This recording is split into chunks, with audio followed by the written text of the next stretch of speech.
Hello and welcome, everybody. And welcome, everybody. Happy birthday to Hades! He's not here, but we have a special gift for him playing instead from Star Trek Voyager, since he's a Vulcan. This is Star Trek Adventures. We are Tabletop Anthologies, and welcome back to our sixth scenario, episode 2 of the Whole of the Law. We left our crew as they were beginning to get released for a little R&R on a pleasure planet called the Lema. And so the captain made it down to the light side of this, and they did learn that this pleasure planet had a light side and a dark side. So light side, no threat of harm, anything like that. But, there are people and aliens out there that do enjoy a little bit of combat or a thrill of possibly getting hurt or injured. And that is exactly what the dark side is on this pleasure planet. However, when our chief medical officer, Lieutenant Grax, stepped in, and our chief engineer, Lieutenant Commander Cavall, stepped in, the computer started reading their mind, but all they remember is the giant shock to the back of their neck, and they blacked out. And that is where we ended, and that is where we picked up, or we will pick up. So, gentlemen, hate you. I fucking hate you. We will get started with a captain. So, Captain Maricadi, as you are whisked away on this platform from the scanning booth, right off of basically the loading dock from where you came from, your little floaty platform kind of comes around and comes to a rest. The warmth of the star that this pleasure planet sits near, you can already feel it hitting your face. There's an aroma in the atmosphere. You really can't tell what it is. To some, it might be a relaxing lavender. To others, it's the intoxicating smell emitted by the crinorons while in heat. It just hits you right, and there's a nostalgic feeling to you. The area, it's wide open. Everything is bright and clean looking. It's kind of got the feel of an extravagant resort. You do stand on one of the open terraces. There are multiple terraces in this structure, and they all kind of go like this. So you have your dome, but all the terraces, they start at like an angle, but the gravity, it holds you up. And as you get lower, the terraces kind of come down towards the center. But you don't feel it. Gravity feels normal to you. There's races all over the resort engaging activities, but in no means is it crowded. There are safety railings and emergency force fields at the edge of the terraces to keep you safe. Obviously, except in areas where jumping off might be expected, or there's low gravity, things you can do. You, sir, Captain, are immediately greeted by two Thalaman staff members. Both look female, both extremely attractive, clothing barely covering them. Their skin is a light shade of purple, and they both have tails. Only one is carrying a tray of drinks, and the one without the drinks approaches you, and she says, "Can I interest you in a Toryui, or perhaps an Altarian mimosa, Captain Maricadi?" Did you say a tour of you? I'd be so down for that. So when you say that, the other one kind of walks up, and immediately her tail whacks you in the behind. Whoa! And she says, "Gregory, if you aren't interested in drinks, it sounds like you are interested in the carnal delights we have to offer here." You are quite distracting, I might say. But I've never done anything like this before. I'm a bit self-conscious. Well, what is it that you're interested in? why don't I try one of your drinks and maybe could you? I'm feeling a little tense here. Could you maybe wind me down, so to speak? We have a lounging area, and we can accommodate such requests. Sure. But I have this strange feeling that the sense in the air, the things around, it looks rather limitless. But have you ever heard the saying that too many cookies and you get sick?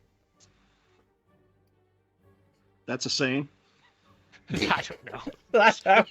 I'm just saying. Boy, that just trips off the tongue, doesn't it? Yeah. Shut the fuck up. You're not in this. This is my. So she looks at you and says, "Well, if too many cookies make you sick, maybe you shouldn't eat too many cookies." All right. Okay. Fair enough. Where are the rest of my compatriots? I was hoping I might be able to, treat with them as well. When the computer scans each individual, it immediately reads their mind, and it takes them to an attraction that the computer feels that they might desire to go to first. So likely that they are not being taken to the same location that you have come. Oh, sure.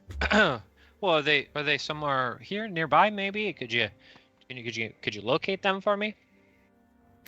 I do not have any orders, and she kind of taps on her little computer here, and she says, I don't have any special requests on allowing communications with other guests, so I personally cannot. But if you would like to try yourself, that is certainly up to you. Well, excuse me, ma'am. I mean, that's going to be a part of me enjoying my experience here, and I would think that being a pleasure planet, a part of enjoying my experience is enjoying the time I spend with my companions. So I feel like it's the least you could do. I would love to honor your request. However, I also have to respect their wishes as well, and I have no such entry here to allow me to contact them. Does your Starship not have communications, or do you not have communicator devices? I'll try with what I can. I'm gonna tap my badge to turn it on. Open hail to any team member available. I'm just talking to you, Admiral. I'm turning my communicator on. Click, click. I just didn't hear the sound effect. I was waiting for it. Come on. Oh man. Oh yeah. Oh man. Step. I'm already behind. The start messed me up. There it is. Attention, Starfleet. This is your captain speaking. We've just landed in the light side. I think next to some terrace with some. Looks like I don't know where I'm at, but can you come in, please? I'm kind of concerned for your well-being. And I just let that go. And you don't get a response, Captain. Well, ma'am, I'm not seemingly getting any sort of response from my team. Is there somebody you can put me in touch with to communicate with my team? Appreciate it. You can go visit the director, and she can get in contact with your Starship. Well, that sounds delightful. Why don't you pass me one of those drinks? I'll enjoy my time here, and how about we find that lady and we get patched in with my Starship. So she hands you a drink, and the other one kind of slowly walks off, but her tail does still kind of have a hold of your shirt or the top of your whatever it is you're wearing, your top of your clothing, almost as like a tug, and it's a last ditch effort to take you somewhere. Oh, I'd love to, my lady, but I can't relax unless I hear the sounds of my crew safe and sound.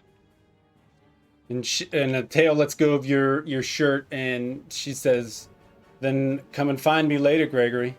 And she saunters off. Ready? That's what I do. I wink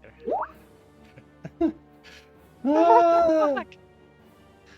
So, we'll pause here with the captain, and then we'll go to our our next subjects, both Lieutenant Andal Grax and Lieutenant Commander Cavall.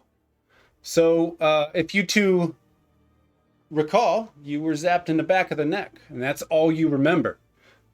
You both do slowly awaken, and here, let me get this up real quick. Hang on 1 second. Okay, so let's see. Everybody, let's go activate. I don't like when the scene title has fight in the name. I don't know what you're talking about. Oh, what the fuck? Forest fight. Forest. I just see forest. I just see forest. Okay, so you guys are all there, yeah? No spoilers. And Turg and Tony, you guys can still see, right? I have your tokens there. I just want to make sure you guys I can see. see. Okay. Thank you. All right, we'll switch over to a map.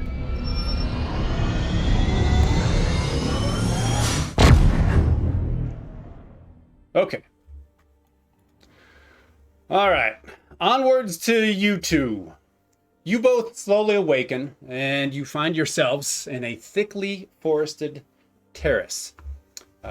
You're actually in a small clearing close to the edge of this terrace. The woods are almost like a rainforest environment. The whole area is hot, it's humid, it's forbidding. You both have pretty bad headaches from whatever it was that knocked you both unconscious. The darker sky does tell you that you are in fact on the dark face of this planet. Though there is limited artificial illumination from light sources, so you do still see, but it is obviously much dimmer. So like evening time, so if you want to say, you feel weighted down actually, as if the gravity here is a little more than half normal. Above you, you can see the slope of the Lema rising overhead and eventually disappearing into the clouds, into the haze. Ain't this some shit? This doesn't look like an engine room. Andal, are you okay? How do you feel? I'm fine. A bit of a headache. Is this the dark side? All This doesn't seem right. Perhaps there was a malfunction? Are we armed in any way? What equipment do we have on us? Oh shit. Well, you have what you brought, and if you do recall, there were no. Yeah. Do you remember what you asked for? I asked if I could bring my cultural Cultural blade. Cultural blade, yeah, my Yushantor. blade. I don't remember what you said though, I'll be honest with you. Yeah, they said as long as the blade remains sheathed and it doesn't get drawn in a hostile manner. They said if you want to draw to show people or to display it, that kind of nature, or to talk about it, they said that is fine. But if it's drawn in a hostile manner in any way, they will take you off of the planet. Yeah, we're on the dark side. That is the hostile side. They were referring to the light side. Okay. So you do have that, yes. In terms of tricorders and phasers, you don't have any of those. Captain. Question. Out of game. What kind of fucked up shit are these two on that they like got put here? Because like obviously the computer's really smart, right? So it's clearly it's their own clearly fault our fault that they're here. Yeah.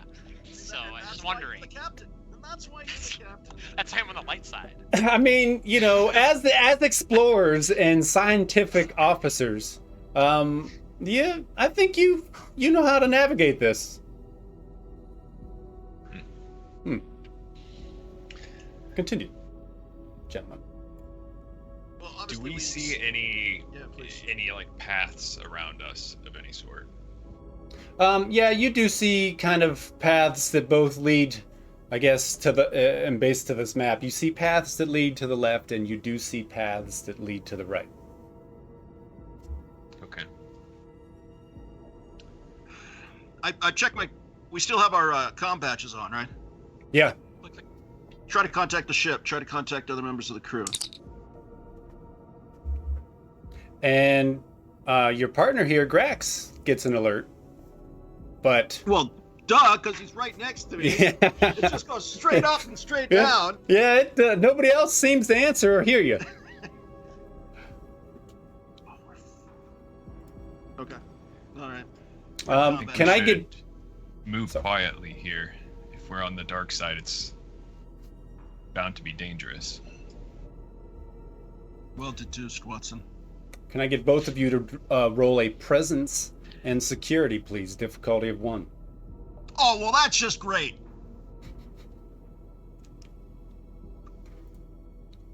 P5 fo fum. Presence and what? Yeah, one Security. success. Security.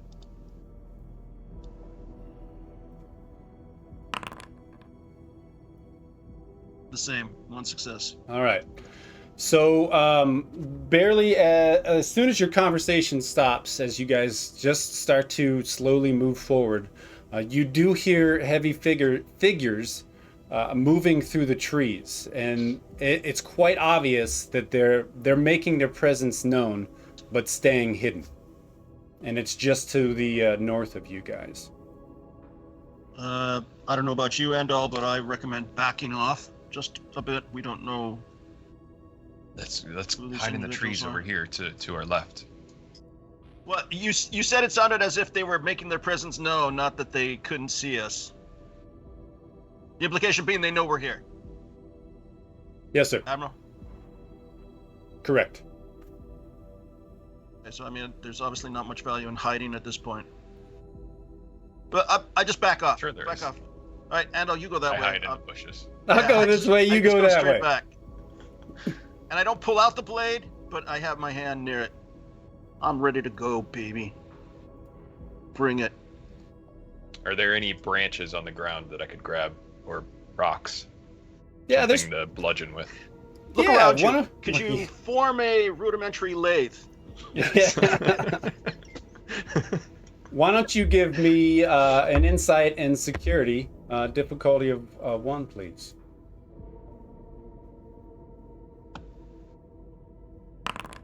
All right. So, yeah, you're able to find like a stick or a branch that's kind of large enough to swing around and stuff. So let me throw something like that into your belongings. Bludgeoned. We'll use that. Okay. All right. So as you're doing that, very quickly, 3 figures do emerge from the woods. Let's see here. There. And in front of you are 3 large, strong, humanoid looking aliens with tough blue-gray hides, almost like a skin of a rhinoceros. And they have giant, Look at these guys. blocky, They're friendly. bald heads. They're dressed in gladiator-like briefs and sandals, and they have harnesses around their waists that do hold their weapons. And they're standing there staring at you, almost kind of like a Wild West standoff. I hold my hands up in a symbol of appeasement, open palms facing towards them. There's obviously been a misunderstanding. There's been a malfunction. We've been sent to the wrong side of the pleasure dome. We've been sent to the wrong side. What? Hey, gladiators, big muscle men. We're not supposed to be here. Like, just chill. Yeah, so if you could just let us go on our way, that'd be super cool. If you could point us to the maintenance tunnel or, Cabal, real quick, why don't you give me a presence and command, please? Difficulty of 1. Grax, what are you doing? Reading their feelings and thoughts. They want to fight. Okay. They've, And they have no apprehension, like in their feelings at all about like nervousness, anything like that. no, they're not nervous at all. And in Okay. terms of apprehension, what do you mean? Not sure about fighting us, basically. Oh, no, they're quite sure they want to fight you. They're like, ooga booga booga, ooga booga. And they're like, I don't know. Could read. So then Kaval would hear my Ooga booga. would hear my voice in his head as I tell him that they want to fight. Well, isn't that just great? What are they doing? Are they still standing on the edge of the woods? Yeah. Well, they're making unga bunga sounds apparently. But did you roll me the your presence and command, please? Yeah, So, we both got one success. where is it? I don't see it on my screen. I can see it. Really? Cabal and all. Yeah. What are you doing? Did you tell me to roll that too? I thought it was No. just him. Seriously? Yeah, but you did. And all. No, that was a minute ago. Oh, you want us to do it again? Yes. Yeah, because he found he was looking for the bludgeon device. Yeah. Mm-hmm. Oh, well, son of a bitch. Present I hope you guys- security. Okay. I Yeah. hope you guys don't die. That'd make this whole scene. Oh, you just shut the fuck up. After you had said that, You with your cat prostitutes.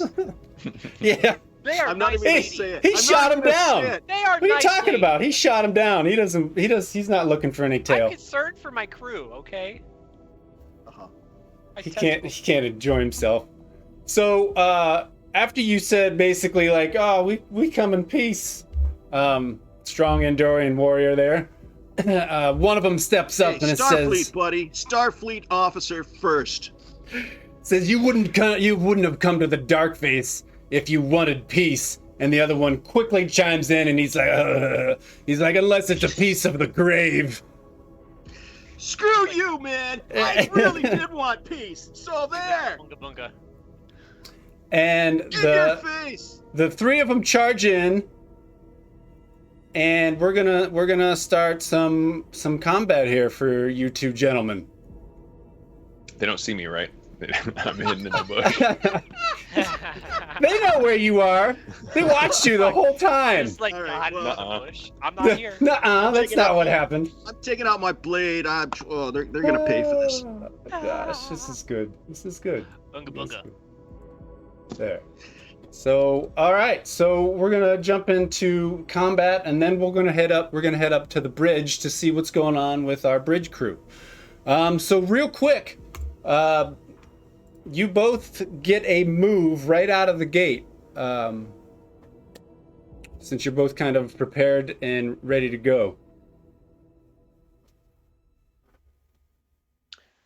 Well, I was hoping to have a rock to throw at them, but otherwise I'd just stick close to Kaval at this point. He's the experienced fighter. I'm just the doctor with a stick. So you take the lead in this one, Kaval. Oh, and before you get started, Scud dropped you guys some extra Unga rocks for Sev Bunga. Yes, thank you. Oh, nice. Thank you. Then I think I will. read that correctly, Bunga bunga bunga. but I think they do require you to say that when you throw them. So don't forget, otherwise it's going to be one less damage if you hit. Okay. Okay, so which one was the first one to throw or to talk to us? it's the center one here. Okay, then I say Unga Bunga and throw a rock at him. Oh, Okay. what have we become? So your minor action, are you doing anything with it? Is that going to be basically your draw item, finding that rock and picking it up to throw? Yeah, if I need to use that, then I'll do it that way. Otherwise, I would use aim. Okay, then yeah, we could do that. I would just say that, as you're backing towards Kaval, you kind of, you're walking along and you dip and scoop, you know what I mean? And scoop that Okay. up. So you got that in your hand.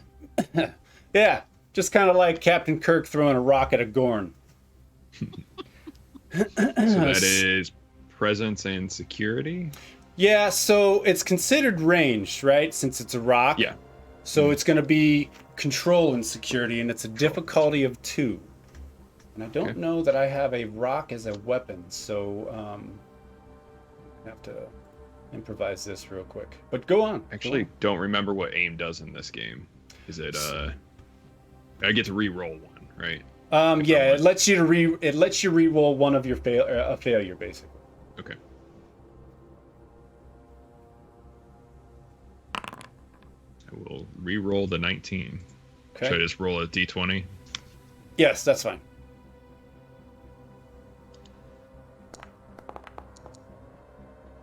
And that, yeah, that What would be is another your... success. Okay. Just going to ask. So 12 total. Okay. Let me get you a rock then, since you just picked it up. And let's see. I'm just going to have to make one. I'll duplicate it. Rock. 2 damage. Ranged. 1. Down. Done. So let's see. Where's Rock? Rock is now in your belongings. So you were successful. So remember, once you are successful, and then now we roll damage. So you'll click the Rock. You do have 4 successes, and you hit this guy, right? So tell me what happens, and I'll tell you what happens. So I'm back behind the bush trying to hide, and it's pretty obvious they all see me. I know about a fight's about to break out, and as soon as I see them starting to make movement towards us that's aggressive, I let that rock fly, saying "Oonga boonga," and watch it smash into this guy's face. You're a sophisticated Betazoid.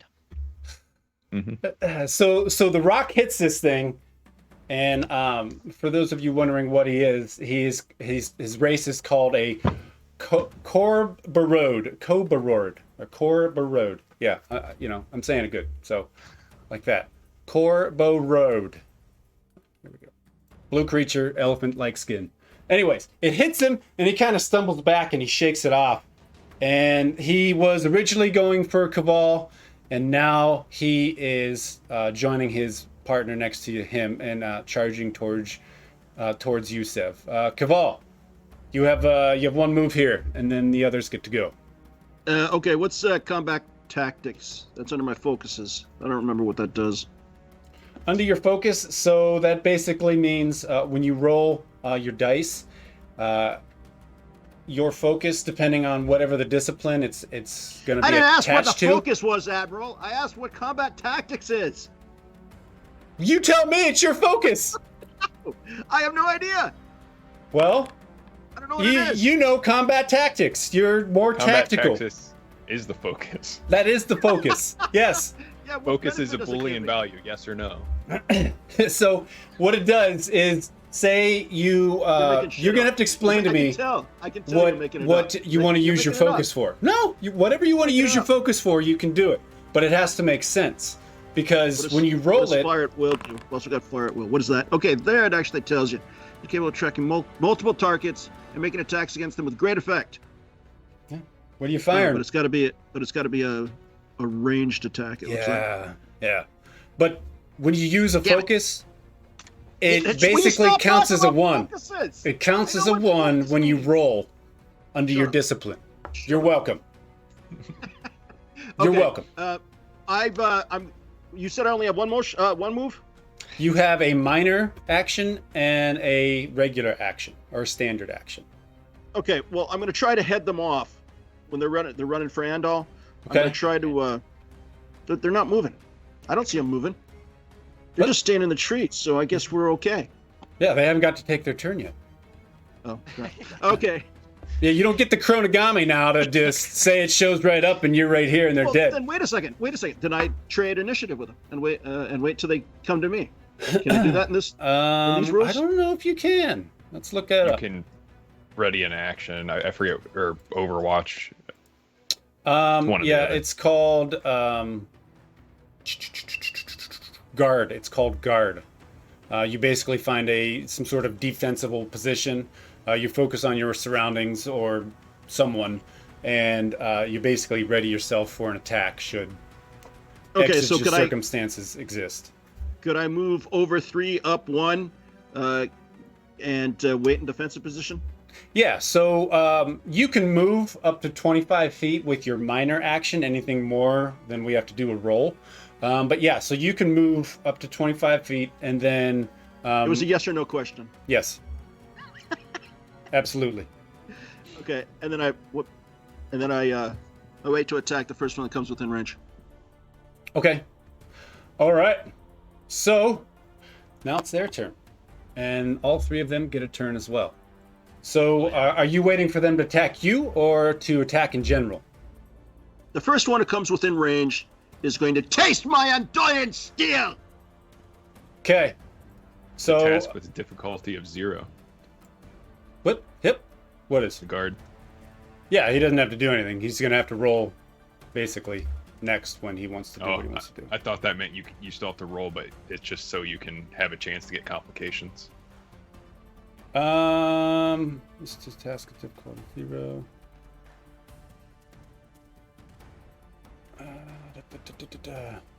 He's just this is a task. Oh yeah, good call. So give me a call in here. Wait, what's going on now? This is to your benefit. So okay, then I'm all Grax, for it. give me a daring and security, please. Difficulty of 0. And I can also use my combat tactics focus You could tell me why you're using it. because it's combat tactics and I'm in tactical combat.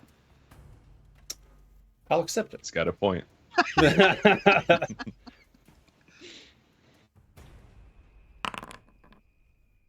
There you go. Yeah, baby. So you have 2 momentum. What do you want to do with it, sir? We have a public bank, right? Yeah, What's our? you're at 2. Yeah, I'll throw them in there. Okay, you're at 2. Now you're going to be at 4 momentum, and don't forget, gents, you do have 2 bonus die and an abacus. Maybe that'll come in handy when doing rock calculations and your throw. So you pull that out, and you're like, okay, perfect. So the first Corborode is actually going to take his turn, and he's gonna run right towards you, Kaval, because he sees that you have a blade.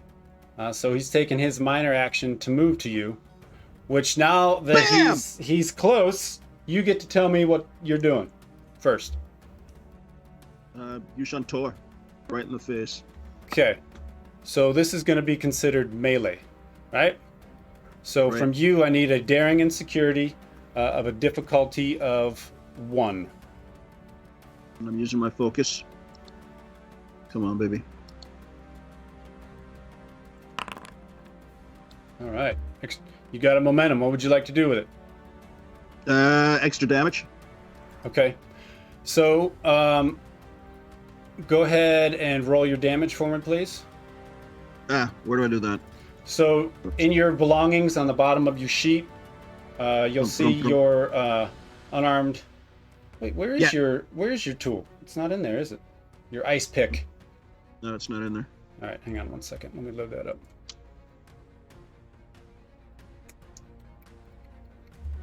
All right.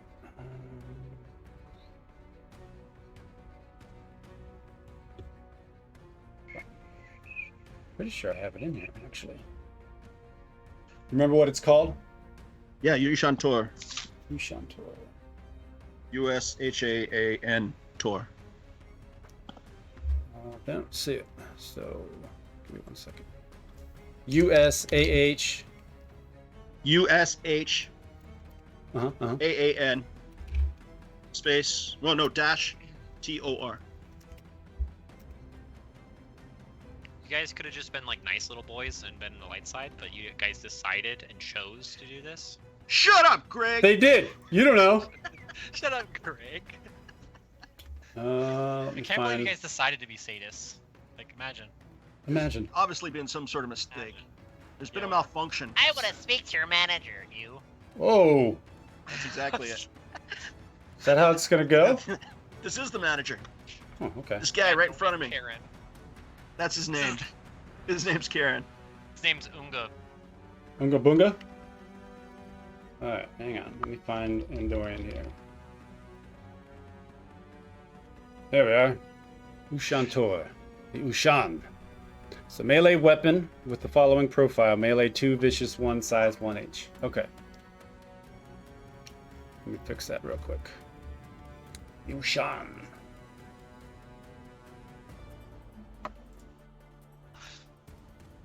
And this cork taint's really getting to me. Oh wait, that's off stream. Oh, good. One-handed, one vicious. And 2. Done. Okay. So is it in there? There you go. Now it is. Okay, let me check. Still don't see it. It might be in your token. In Double- my token. Double click your token. Okay.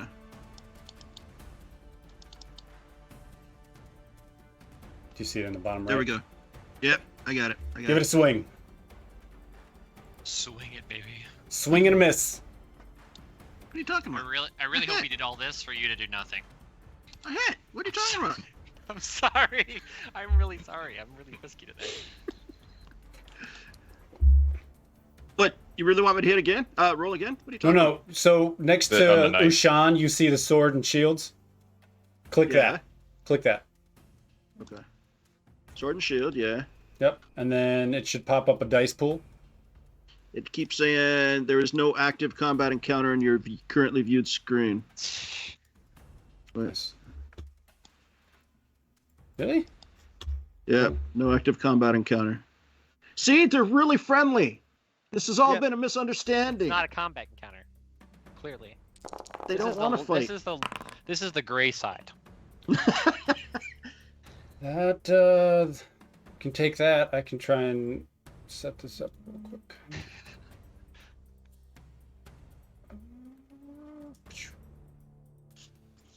It's working for me too. Is it working for you? It is working? Why the fuck isn't it working? Try one more again. If not, I can try and roll it for you. Okay.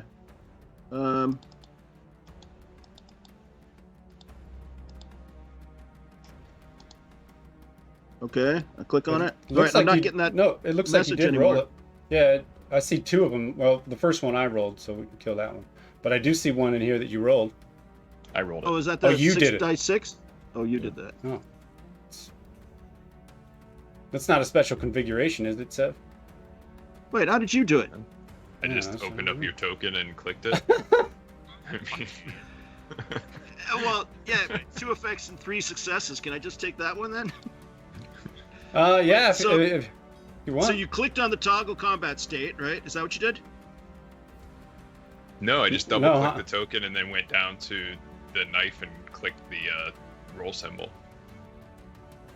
Oh, I thought you guys were talking on the sword and okay. Yeah, I'm a jackass. Alright. Oh, I see what you're. Andorian. Yeah, I'm a jackass. How many dice in pool? It should be automatic. There should be 6. Okay. Don't be so hard on yourself. You're okay. Oh, damn. All right. So, the Ushan. Damn it. Damn it. All right. So, you actually strike this guy pretty good, and it doesn't have any, according to the book, it doesn't have any special effects in terms of that's going to affect here. So that doesn't do anything. But you do take 8 damage from this thing, which does cause an injury. So, I take 8 damage? no, not you. Holy shit. Hang on, because Oh, it takes 8 damage. when Oh. you do melee, yeah, when you do melee, I've got to do something too. So, hang on. Hang on. Hang on. But this blade should just slice right through that elephant skin. You're making an umbrella stand out of him. An umbrella stand. Yeah, that's sorry. Oh, That's Yeah, you fascist. should be. and your your captain. Let's see. All right. How many cat girls do I have to fuck to get out of here? I don't know.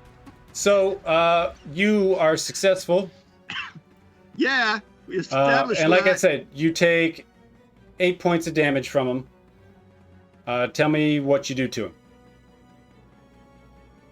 I give him a really nice dueling scar right across the cheek. Okay.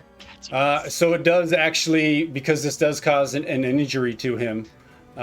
He kind of lowers down to one knee as your blade just slices in the side of his cheek, and it's almost like the whole piece of skin is just like flopped over and it's hanging, so you do see its teeth, right? Yeah. And let's see, 1 second.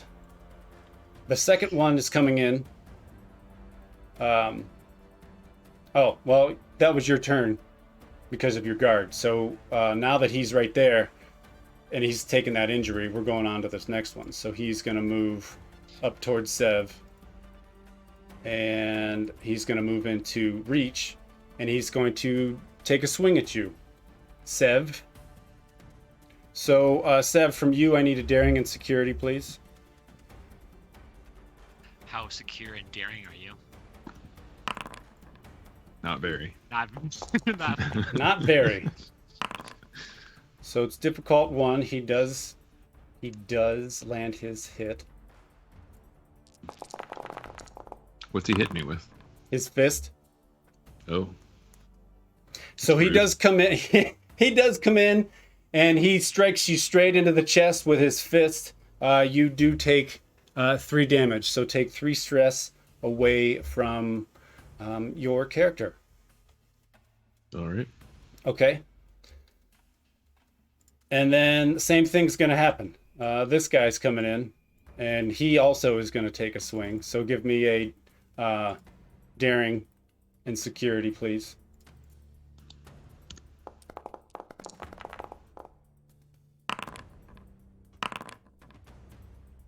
All right. Oh, man. Okay, Andal. So you take another hit. Let's see what kind of hit you take.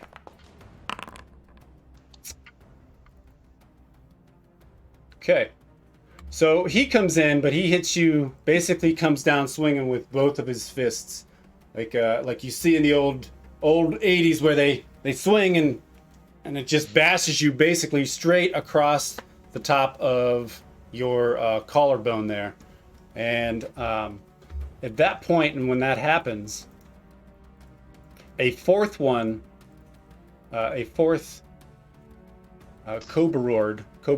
yeah, I'm saying it right.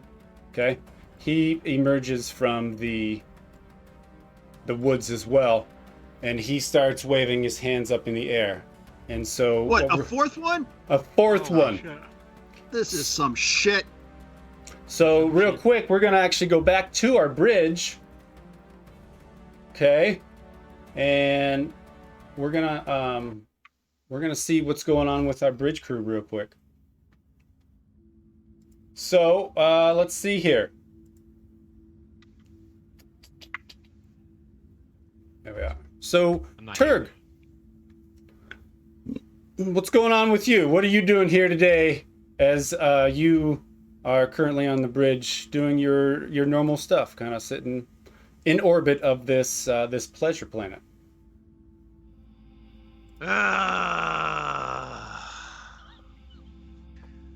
Commander Kullat, don't you think this is like, I'm sorry. I really wish that our friends have a good time, but don't you think this is just a waste of time? Just a little bit. Well, of course this is a waste of time, Thrall. Everything I do that's not learning is a waste of time, because I'm Vulcan. Oh! Yeah, how could I, yeah. They've been in there quite a long time. Do you think we should, hail them or something? I can try the communications. I'm on communication. I mean, you can try the communications. Yeah, you can. Hey, boss. Whatever you want to do. I don't want to argue with you right now. Just do the communications. Okay. Whatever you do, the communications. I'm sorry. Turg, go ahead. So you're trying communications, sir? Are you trying to call your fellow officers? Who are you trying to call? Ghostbusters? Yeah. Captain. Captain? Captain. Okay. So You reach out to him and you try to hail, and you actually don't get a response, but you do get a different response, and it's a hail back, and it's coming from the station itself.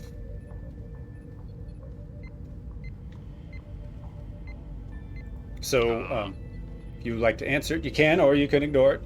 Dealer's choice, sir. Voice to text. I don't like being seen on screen. Yeah, you can just do voice. That's fine. You don't have to be on screen. No, it's This is Lieutenant Commander Thrall speaking. Thrall, this is Vis Horasa. I saw you were trying to reach out to your crew.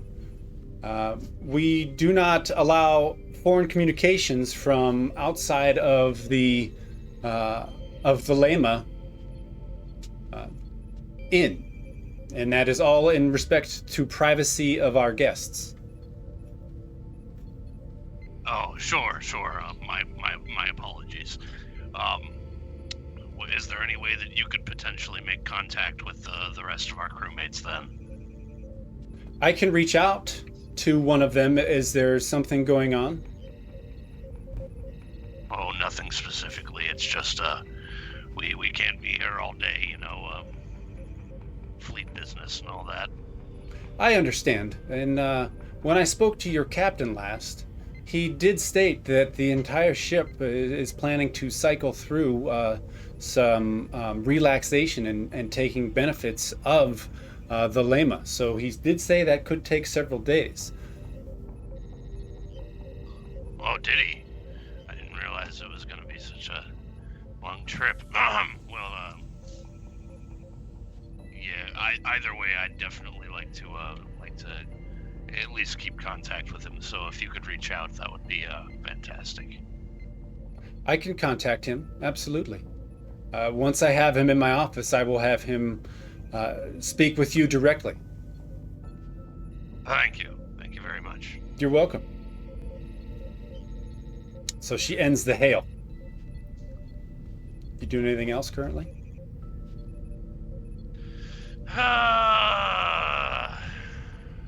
No. No. Lieutenant Commander Thrall, I don't like this. I feel like something is off about this entire situation. Who would willingly go down to enjoy themselves? I can't blame them for that, Commander. With all due respect, but I do think that this could have been time better spent. Something else. That's something we agree on. You guys can most certainly go do something else. In the ship, there's plenty of science to do. We should go do something else.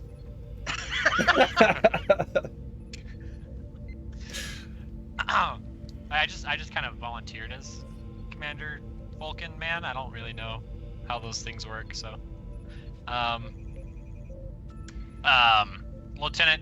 Commander Thrall, do you have any ideas? Oh yeah, one just popped into my head. Oh, brilliant. Brilliant.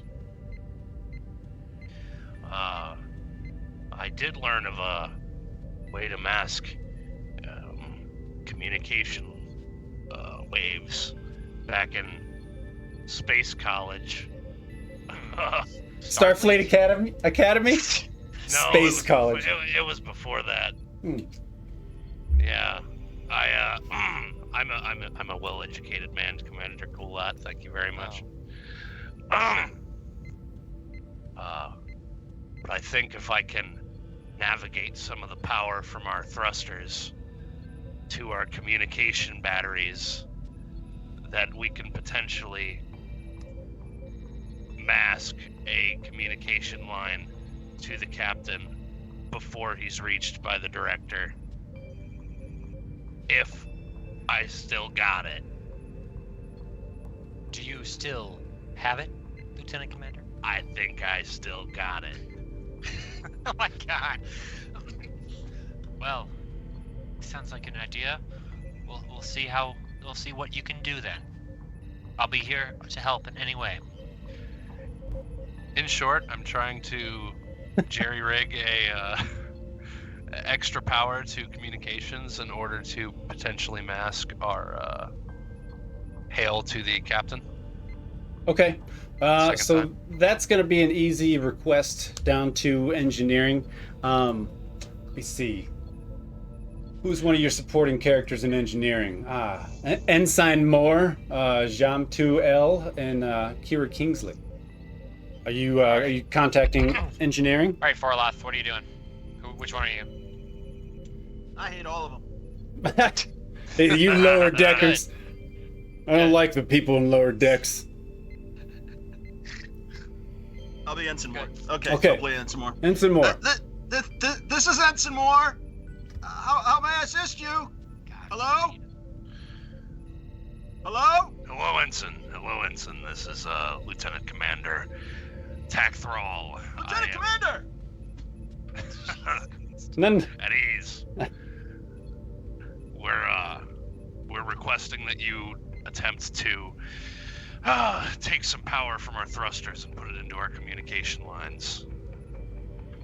Take some power from the thrusters and put them in the communications. They're not the same kind of power, Commander. How about if I boost the communication relays though, with power taken from the nacelle containment field? Not the same kind of power.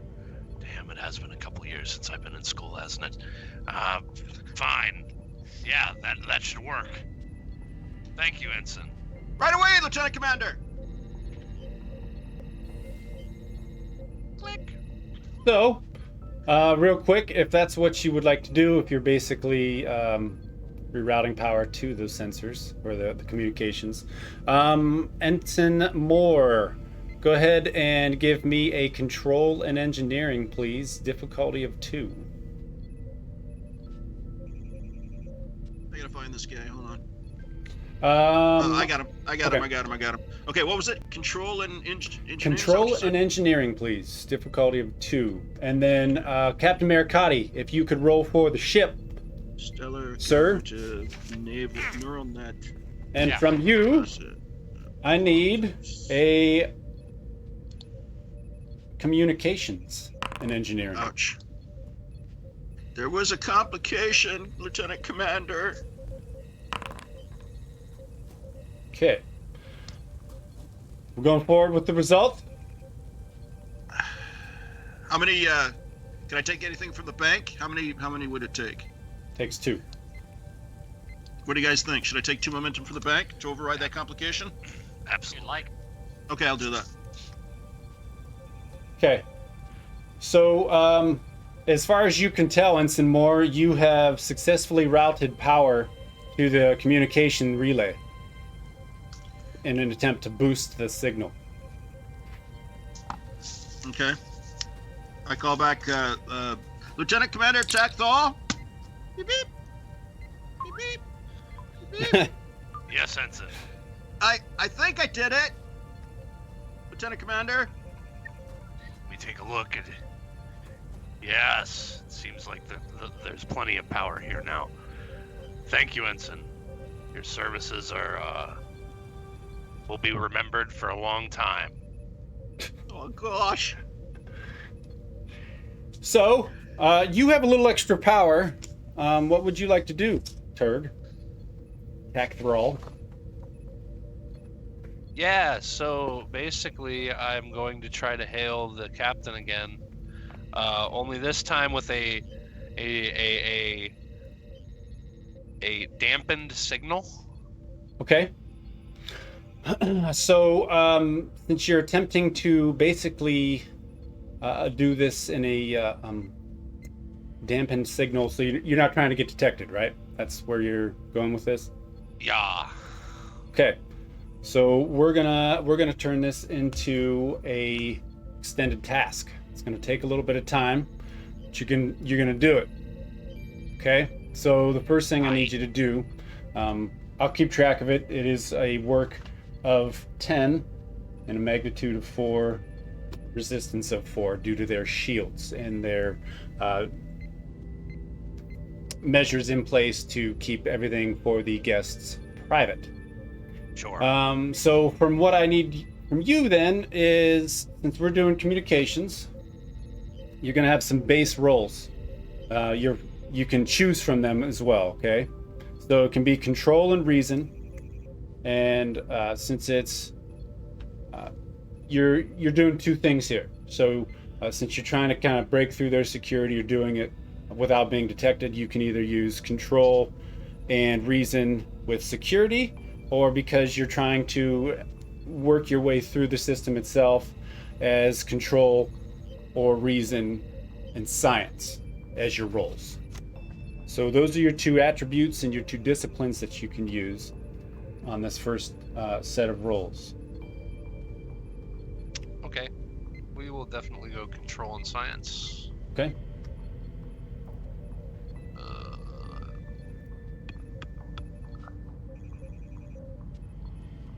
Alright.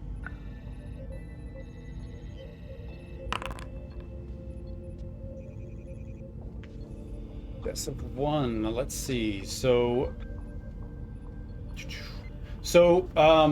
initially,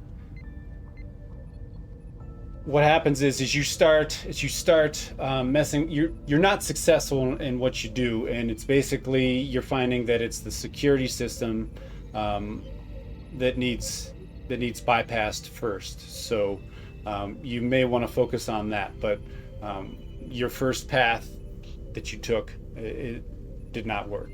You found that there was no opening that you could get your communications through. Commander Kullat, it seems as though the communication lines are not going to work here, at least not until we get through the security system, if we would even want to make a breach like that. What say you?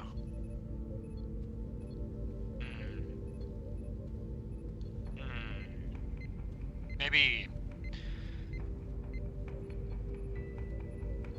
I would say, as an admiral, right now, other than what seems to be normal rules of this pleasure planet in terms of contacting guests and not contacting guests, the amount of time that the 3 have been down there so far, along with other possible members of the crew, is probably been a couple hours. Nothing like extravagant or off the wall. The captain never set a time limit, so I don't know how suspicious this might seem to you in terms of wanting to start breaking through somebody else's shields in order to contact the crew. Sure, you're right. It's not that pressing right now. Why don't we let them have more time to themselves, and then hopefully they'll reach out to us, or from the sounds of it, give us permission. So it looks like they're denying our comms in general. Yeah, I guess that would be the best course of action, wouldn't it? Copy. Anything else before I move on, Lieutenant Commander? Nah. No? Anybody else have anything they want to do with the supporting characters before I move on? Okay. So we're going to go back down to the planet here with our captain as he is being escorted up into Director Vishorasa's office.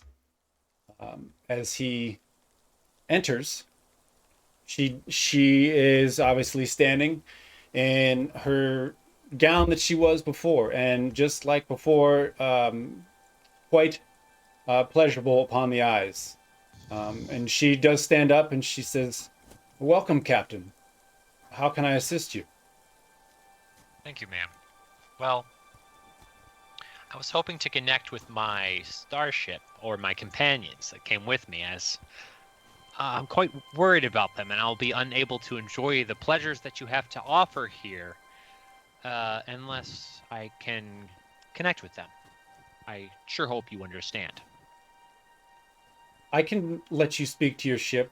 If you would like to hail them, we can do that right now. Sure. Let's hail my ship. So she kind of walks over to her desk and taps a button, and on the ship, Commander Tack Thrall, you are getting that signal. Sound of a hail. And you see that it Commander is... Tack Thrall's speaking. It is the planet again. Yes, Lieutenant Commander Tack Thrall, this is Captain Captain. Maricadi. Yes, of course. I'm just checking in to see if you've heard from the rest of the crew, or if I'm the first to speak with you. No, you are the first. And I actually asked the director not too long ago to speak with you. That was very fast. Interesting that they were able to do that so quickly. How has it been? Well, on my side of things, it's been quite nice, to say the least. But I'm quite worried about the rest of our crew, as I'm unable to make contact with them, and there seem to be nowhere to be found, at least on my side of the planet. With respect to the planet, there are two sides, light and dark. Light side is where I'm currently on. Typical pleasures of the flesh and carnal lust and like food and alcohol and all the anyway. On the other side of things, however, it's not so bright, we might say. Sadism, murder, violence, torture, you name it. Wow. So I'm quite concerned for the rest of our crew, you see, because they're not on my side, at least not to my knowledge. I will request that we keep open communication going forward for the rest of the visit, but please let me know if you hear from the rest of the crew. Absolutely, Captain. I would like to point out that at least when we contacted the director, she informed us that we weren't able to make any kind of communications for the reasons of privacy between the guests. I'm not sure that it would work inside the planet or not, but I thought I'd relay that information. Well, of course, but the matters of privacy, of course, to Starfleet, by Starfleet standards, would be overruled by Starfleet protocol, of course, as you know, Tack Thrall. And then I give the director a look, and I look back at Tack Thrall on the camera. You will hear from me again, Tack Thrall. Please remain in low orbit and monitor for communications. Can do. This is Commander Maricadi out. Click. So Vitorasa, she turns to you and she says, Captain, I hope you're finding time to relax on Valema. Was there anything else that I can assist with you? Yes, my crew, with respect to their privacy, has included me, as well as all of our members of our crew, within Starfleet protocol, as private individuals. So if you will, we are all considered one unit when it comes to our designation, our protocol on communication. So within that respect, ma'am, I will need to open communication with them. Despite the rules and regulations you might have, you must understand that our customs and protocol take precedent, as our culture is unique. And she kind of walks over. She still has that sway about her, but at this point she sits down at her desk and she says, Captain Maricadi, I understand everything you're saying. Please understand that at no point when you and your crew came to the Lema and decided to indulge in what we offer, did you say that we all can be communicated to? We all count as one. We like to take the privacy of our guests of utmost. You know better than others in terms of how communication works, and nonverbal is some of the most expressive communication that is present on a lot of species. And this nonverbal communication, despite not being made clear, is taking priority here in this specific case. I would happily direct you just to some Starfleet protocol to confirm this, well, nonverbal communication. I'd be happy to pull Thrall back up and direct those reserves to you, but I must insist. So she looks at you and she says, she kind of continues to look at you. Give me a presence in command, sir. Difficulty of 3. Sir, I'm going to use a momentum for an extra die. Unless somebody tells me no. No, go for it.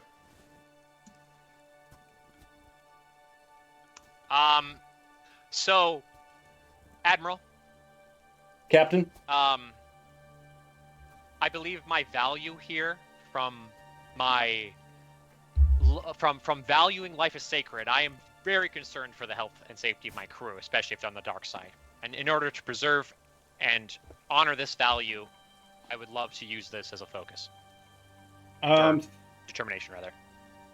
So, yeah, you're going to use determination then? You're going to use it as a determination? Yeah. Okay. So let's see here. Give me 1 second. Yep. Pop that out.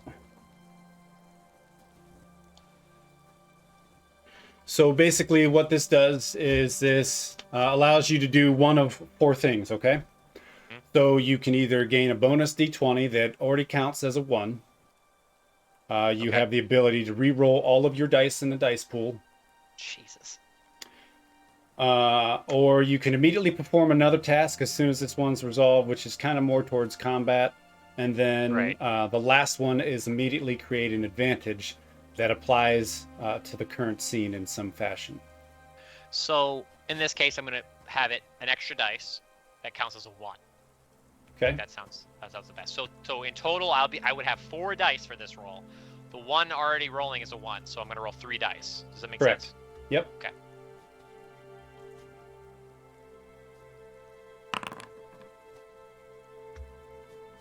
So you have 3 successes. Good idea on using that, huh? Yeah, jeez. So she looks at you for a second. A hint of that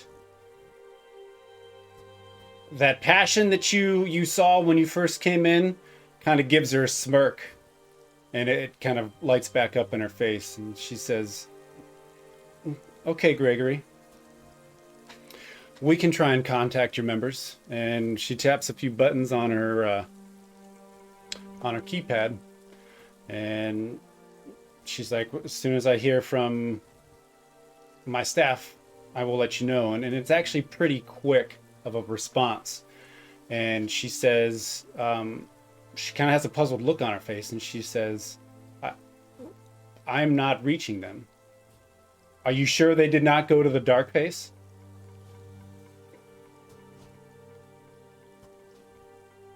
If you're unable to reach them, would that mean they're on the dark side? More than likely, yes. This can't be correct. Can you pull them out of there? So, Captain, it's impossible for anybody to be sent to the dark face against their will or by accident. Access to the dark face is monitored by our telepathic computer system that was donated by the Lamans long ago. Perhaps the hostility of the Andorian race, or maybe even... Whoa, no need to get personal. Maybe even it's the peaceful Bajoran whose race is actually at war with the Cardassians and the Dominion. Maybe they had a desire that they wanted to take out on the dark face of the Lama. Sounds like someone's got an agenda. Ma'am, Again, you Captain. sent a Betazoid to the dark side. Do you know what a Betazoid is? I am aware of their race, Captain. Again, the computer does not read all visitors' Well, the desires. computer is faulty. Damn it. And I'm gonna get my crew back if it's the last thing I do. Would you like to meet this computer? Yes, I can afford you that. please. Sounds like you're doing your best to help, and I apologize for my anger. You must understand the preservation of my crew is, well, so it's the only reason why I'm a captain. He says, "Did you have any of our drinks as you arrived?" Did I? I think you took a Toriani, I think is what I it was did. called. I took a Toriani. She said, "Perhaps that's getting the best of you. Would you like some water while I contact my aide?" No, thank you. So she leans down and she pushes a button on her desk, and appears is the gentleman that initially escorted you to her office when you all first arrived, and that was his name was Hamasur, and if you remember, he kind of looks like the Night King from Game of Thrones. So he comes in and she says, "Director," looks at him and she says, Doctor? Doctor, our guest here would like to meet the layman main computer. If you could escort him down to that terrace so he may speak with it." And he nods and he says, and he looks to you and he says, "Captain, going alone?" Click, click. Deck Thrall, this is communication here. She, Viz Horasa kind of waves at you and she says, "Your communication device, again, Captain, won't go through our shielding. I will do this for you." And she reaches down and she pushes a button that allows you to communicate. Lieutenant Commander, I don't have much time. I'm heading to speak with the AI that's responsible for the designation of the light side or the dark side according to their procedures and policies. It seems that Andal and Kaval are on the dark side and at mortal risk. I repeat, this is a mortal concern. We need to be on red alert, as this compromises the safety of our bridge officer staff. Yes, Captain. Should I designate anyone from the bridge to come down? I'll need my security commander. Locked. Yes, Captain. And, I hit the red alert button. Reinach Vogt, please come up to the bridge. So you do that, and obviously the red alert does start to go off. And Reinach Vogt, he actually wasn't in the room as he is seen here, but you do see him kind of walk in. Is anybody here wanting to play him? Sev says he wants to. Sev. Sure. Yeah, I usually do. Okay, come on in, Klingon. I'm in here. All right, so I walk in and the alarm's going off. What was I summoned in here? Yes.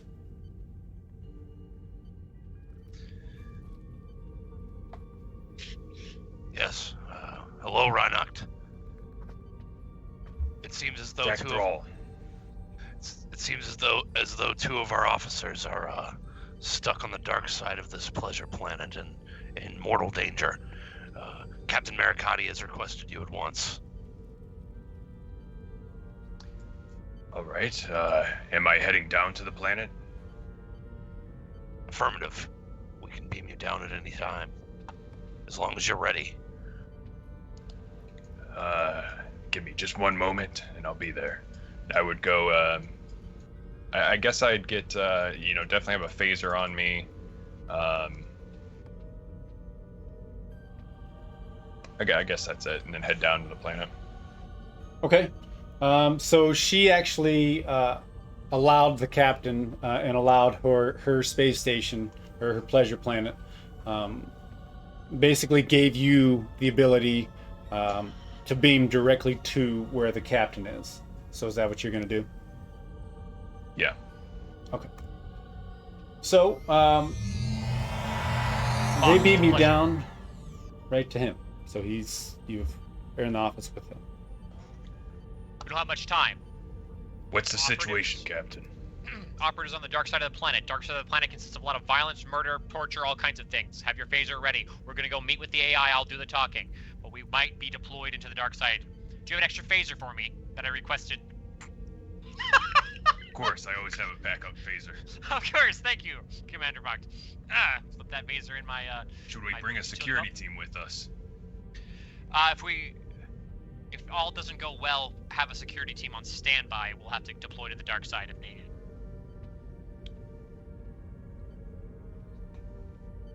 So she lets you go, and Hamasor escorts you to the tram, and you will take that down to meet with the layman main computer. Okay. While we're on the tram, I would just contact. I don't know. Do I have like a lieutenant or something of security that I could contact and let them know to have a team ready just in case? You would need to do that beforehand if that's what you would like to do. Yeah, just like on the tram. Yeah, she won't. She asked that. Yeah. Yeah. Okay. Yep. So if that's something you want to do before your office, okay. So then they acknowledge that. She lets you do that, and they do have a team on standby. Okay. And so they lead. He leads you to the tram, and away you guys go. And we're going to go back to the forest where our gentlemen's were. Well, one was slicing and dicing. The other one was getting beat up like a meat grinder. And we'll stop those bridge sounds. Pause that. So where we ended from this scene, Grax had just taken 2 solid punches from these creatures. Caval had sliced the one's jaw. Its skin is open. He's kind of bleeding his blue blood everywhere, and you can see the interior of his mouth. And at that point, that 4th one comes out, and he waves his hands, and he starts waving, and he's like, "Everybody stop! Everybody stop!" And he kind of he has his hands up. He obviously he's adorned with weapons, just like the other 3. And he is slowly approaching you. And are you guys doing anything just yet? We're not back in combat yet. We're kind of temporarily paused. I'm too busy getting punched. Oh, well, well. So when he said stop, the 3 did stop. Okay. So I was sorry. I was waiting more on your reaction. All right. So then I'd be standing there with that stick about ready to hit these 2 guys and then see him and just kind of be looking back and forth and waiting for further explanation. Am I able to pick up any feelings from this new one here in the distance? Yeah, it's more of a sense of he's trying to stop a fight. Basically, he's not worried. He's probably more frustrated at this point. Okay. As he is approaching. I punch this guy. I don't slice him.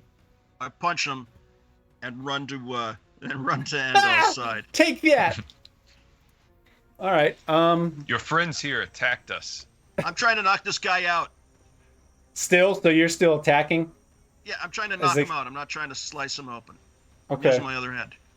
Okay. So Sucker punch him. I need a daring and security from you, please.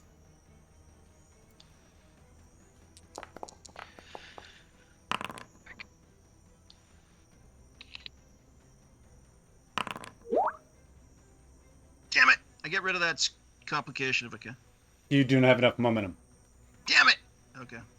Okay? Okay.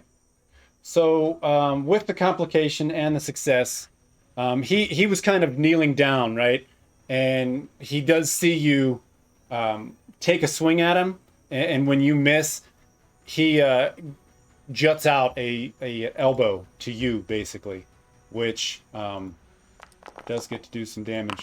Son of a...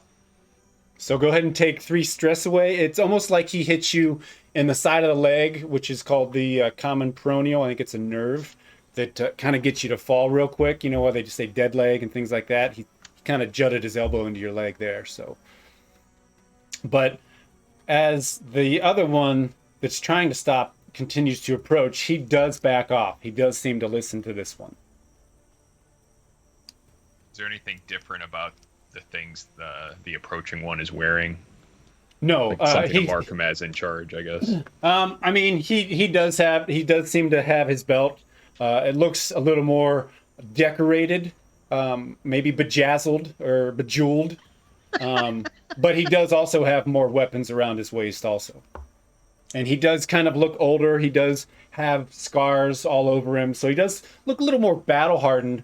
But you can tell, even if none of that kind of gave the subtle hint that he's a solid warrior, their actions when he says everybody stop does say that they're kind of listening to him. Okay. We've been placed here mistakenly. Can you show us the exit? He's still standing there with his arms up, and he does approach some more. And he says, I am Vulcan. I'm Andal Grax. Oops, where did my thing go? Damn it to shit. There it is. Don't worry. I won't hurt you. I do come here to fight, yes. But unlike those others, I'd never take anyone on who didn't choose to take the risk. This is a grave abuse of a noble system. There are strict rules that should keep anyone unwilling from being sent here. Something must have went wrong. Yes, exactly. And I'll have you know that your people here just attacked Starfleet officers. Have you know? He kind of chuckles at that. And he says, that means nothing to me. I've been here many a year. I've seen many amazing burn this creatures. Place to the ground, maybe that'll mean something to you, huh? How about that, elephant skin head? Okay, not my best slight, but you get what I mean. He kind of stands there. Both of you give me a presence and command difficulty of 1, please.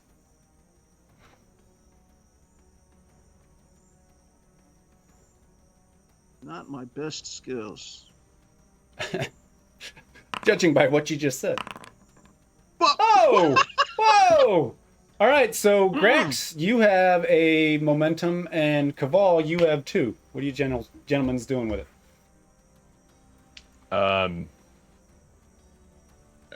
I guess more information from him. I don't know what else to spend it. No, I'm just going to bank it.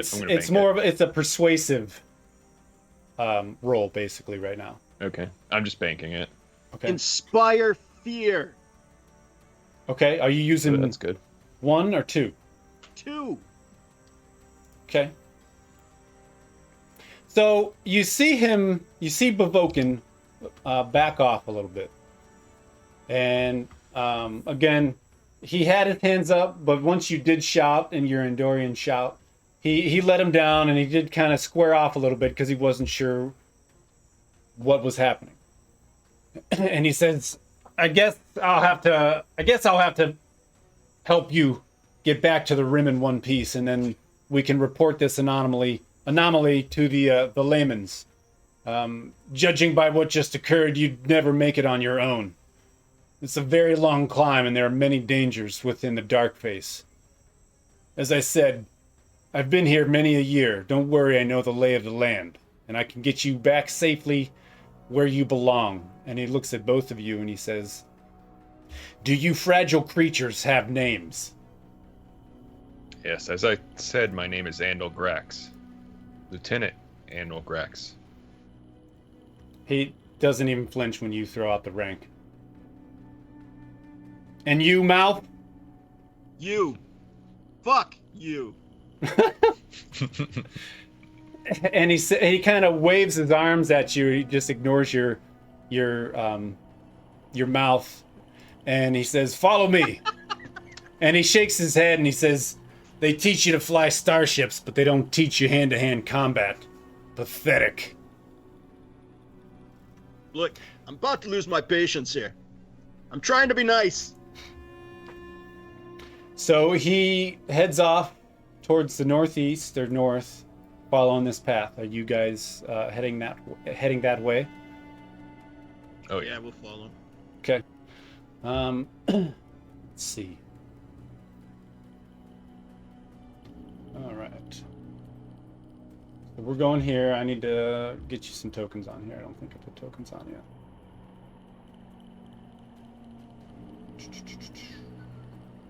Once it loads up.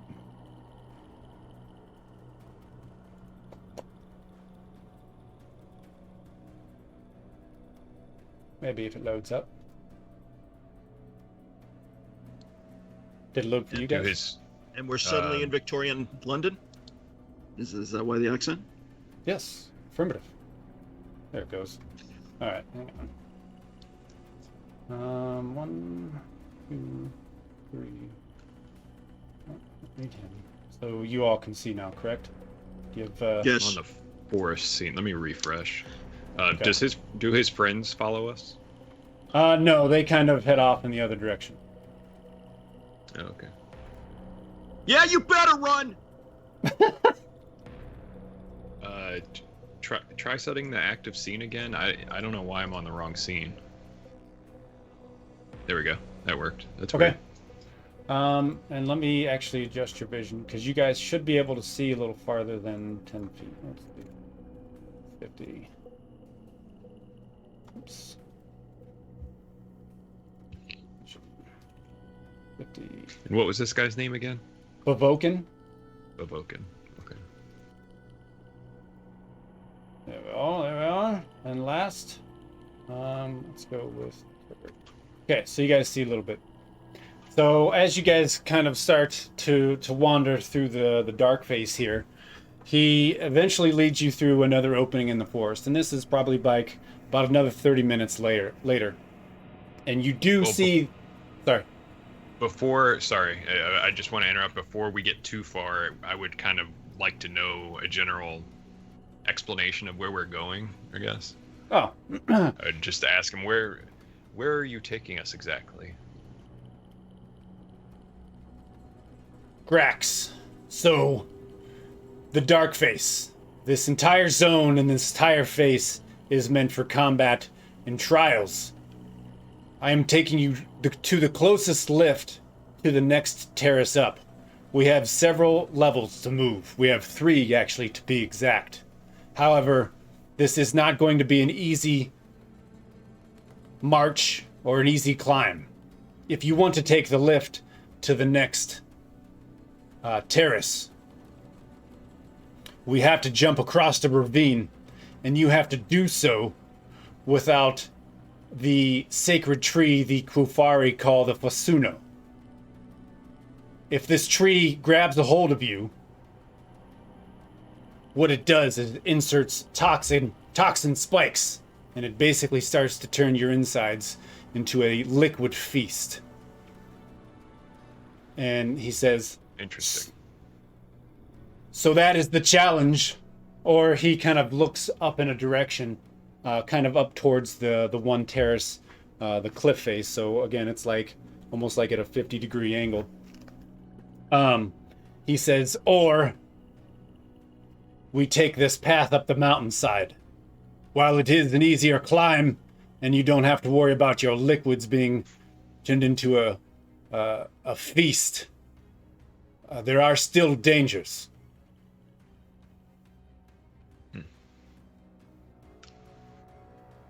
Well, is there anywhere here that's any amount of relative safety? You said you've been here for a year.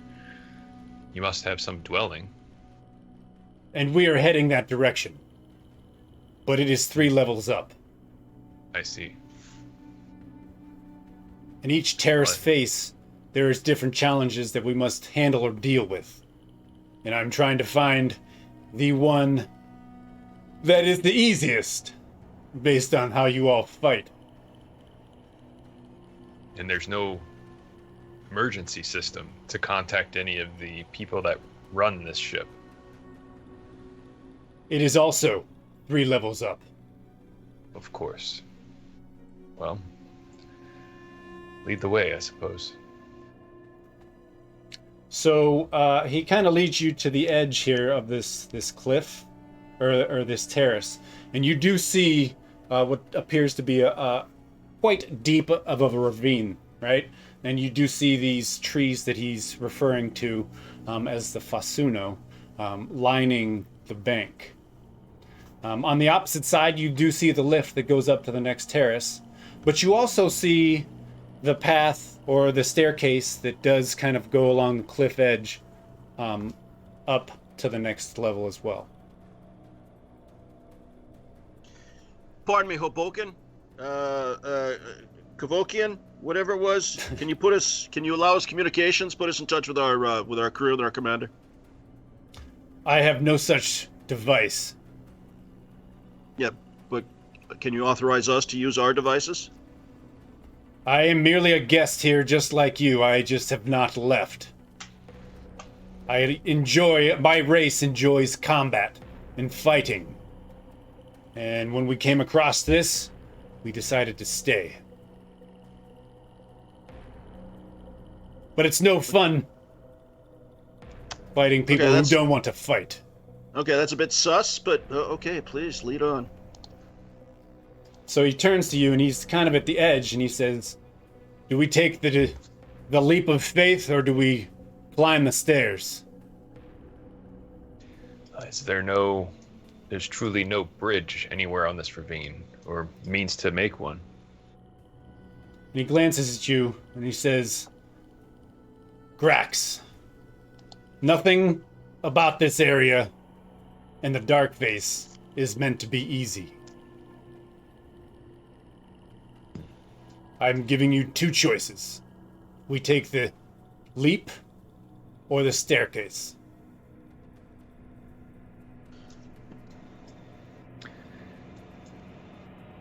Well, unless you can tell me about dangers that are worse than trees that will suck out my insides up that mountain, then I say we go that way. And he looks at you and Caval. We are one crew, if that's what the lieutenant think is the best course of action. Okay. Then that's the best course of action. Okay. Then that's the direction you gents head. So, I would get a good look at these trees before, and does it look like it's a very slim chance of jumping and avoiding these tree branches? It's gonna be tight. And that distance is pretty accurate, 15 feet. No, you would be able to make the jump with a running jump. Okay. So the difficulty, basically, we can discuss that if you want. The difficulties between the two of them, between the 2 routes. Yeah, that's kind of what I was looking for from him. Okay. Is to see if he would explain any about the dangers taking the mountain pass. So, other than what he's explained, based on your training from Starfleet Academy and your experience, it would kind of tell you that, game-wise, this is a difficulty of 3 for the jump, but your complication range is 7. The staircase is just a difficulty of 2 and a complication range of 3. Okay. Yeah, I guess we'll take the staircase. I can't think of any other way to safely get across the ravine. Okay. Anything else from Andal?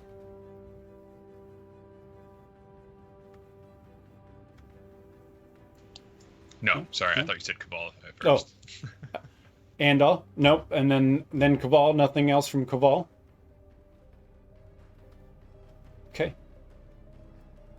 So then you guys will start heading towards the cliff. And before we head that direction, give me a control. Where'd it go? Control and security, difficulty 2, the complication range of 3, please. What kind of situation is this? This is simply walking up an extremely steep staircase on a cliffside. Oh, okay. All right. I'm going to use my momentum I banked earlier to get an extra die. Okay.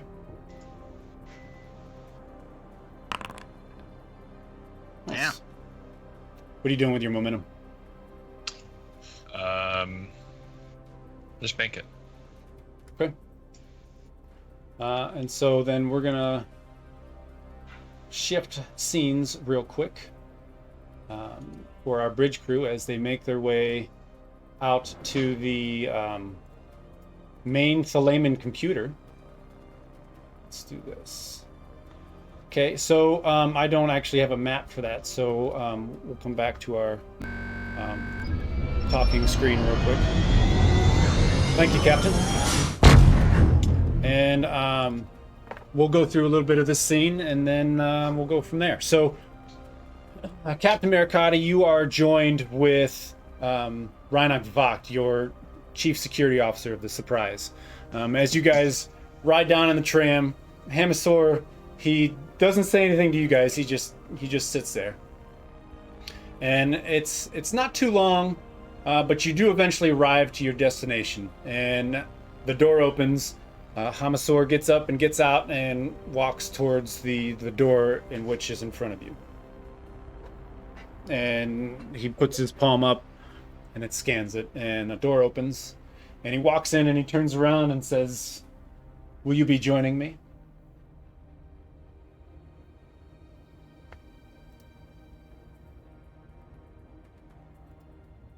Yes.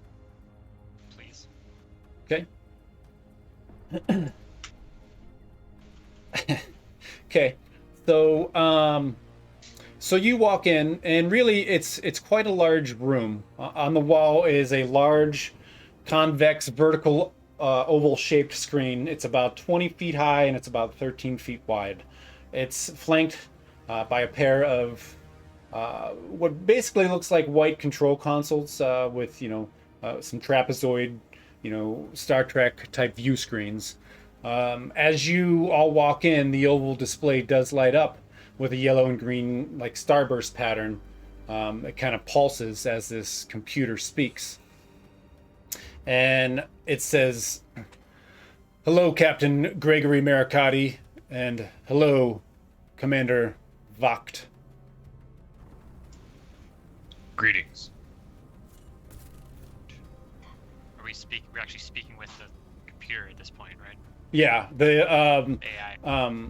Viswarasa's aide, helper, whatever you want to call him, Hamasaur, is standing off to the side of the computer, but he's allowed you to walk up to it. Greetings. My name is Captain Maricadi, of course you're already aware. Well, you may or may not know why I'm here. My companions are on the dark side, and I believe that to be an error. That's not me accusing you of an error, of course. That's me showing concern for perhaps a malfunction. And you see the starburst pattern kind of go, and then it goes as a line, and then it starts up again, and it says, "I am programmed only to permit Darkface entry to guests who generally desire and consent to travel there. My neurological scans are precise and infallible with humanoid life and most other known sentient forms. If the guests in question did not desire entry to the Darkface, I would not have admitted them." And Hamasaur, the gentleman standing off to the side, he doesn't move any closer to you, but he nods and he says, "The system is infallible." According to itself? So, if the system is infallible, yet my crewmates whom perform Starfleet protocol, whom seek to, well, preserve life and the greater good, yet we're disposed to the dark side by your own designation and distinction of well, what designates a dark side versus a light side individual in terms of morality. You seem to be making these decisions based on your own moral code and structure, which perhaps does not agree with Starfleet's moral code and, well, procedure, which perhaps would mean that your code may need updated to our parameters. As infallible you may be, you are not all-knowing. Give me a presence and command difficulty of 3. Sure. Okay.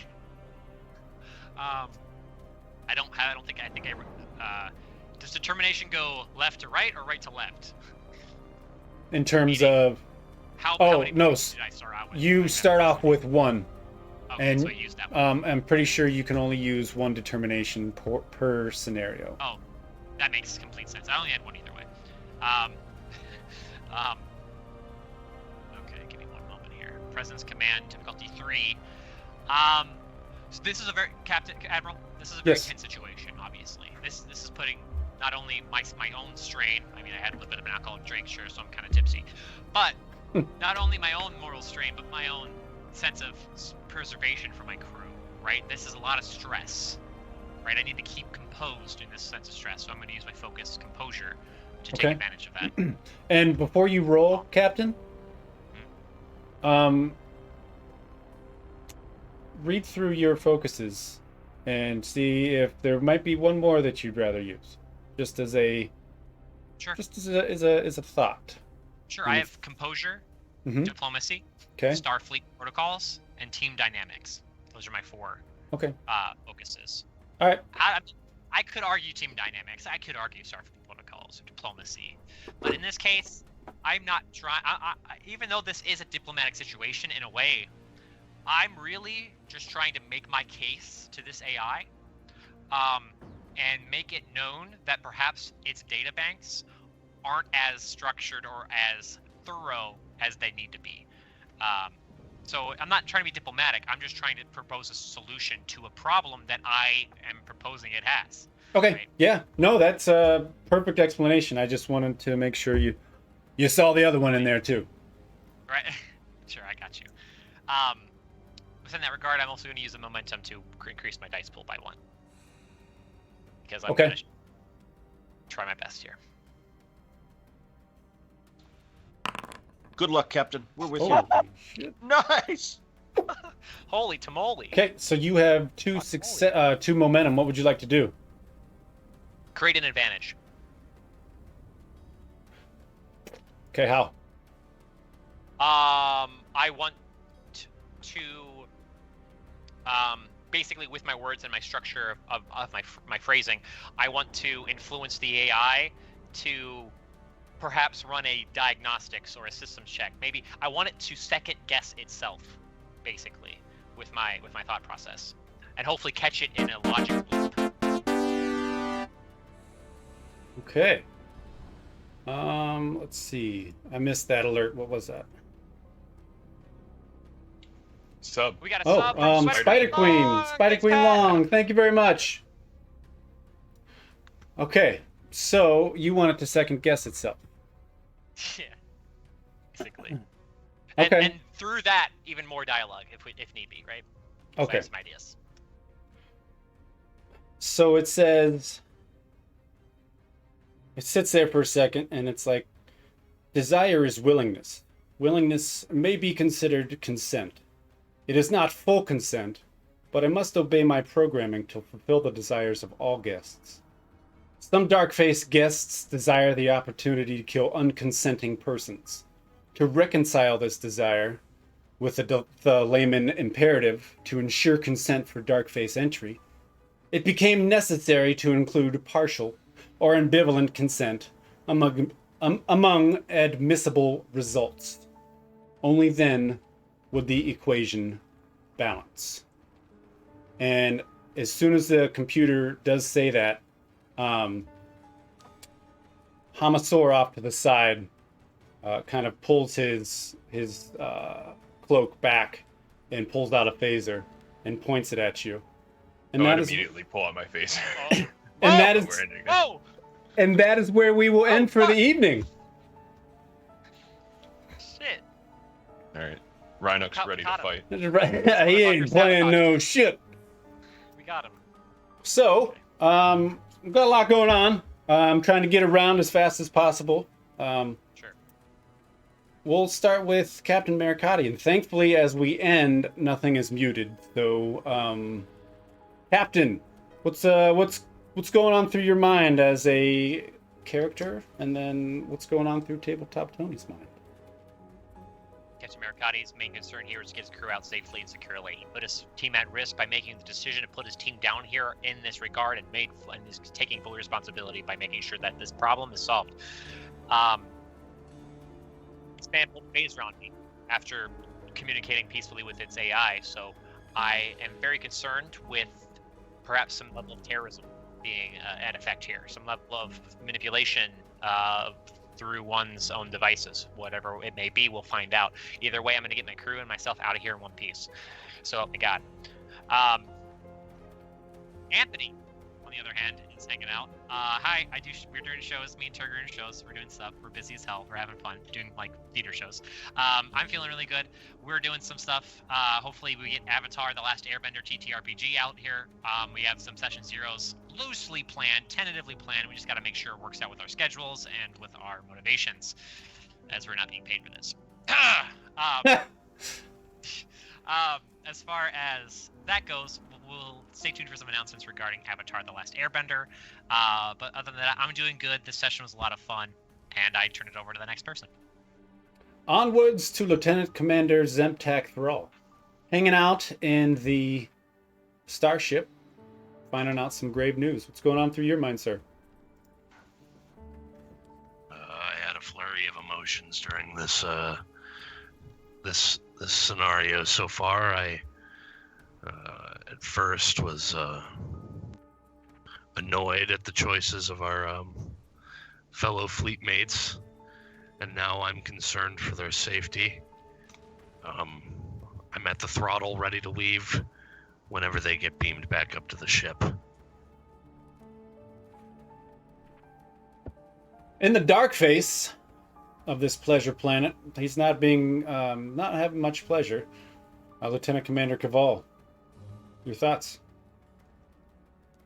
Lieutenant Commander Caval and myself both are pissed, are seriously pissed, and just when the action was starting to get good, we were torn out of that situation, and it's just insult after insult. And I'm trying to remember Caval is trying to remember his Federation Academy training. Good. Use that anger. And Lieutenant Grax. So Andal is probably pretty scared. You know, he's not a hardened combat veteran or anything like that. He's just got the shit beat out of him by these guys as soon as he got teleported into this place. So he's probably keeping close to Caval, his only real friend here on the dark side. As We're he's trying friends? to survive. Aw. Work friends. Oh. Oh, dang. So you're in the friend zone. Yeah. But Rhinoc, on the other hand, Rhinoc Vogt, there with the captain, he's probably had his hand hovering near the phaser the whole time. Something isn't right here, and they're trying to insist that they've done everything correctly, even though the crew is in danger. And so we end our second episode today of the Whole of the Law. We will pick it up here in 2 weeks. Next is going to be the 14th of March. 14th of March is when the next Star Trek is. This weekend, we got anything going on?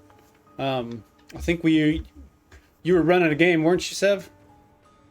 Probably not this weekend. No. Okay.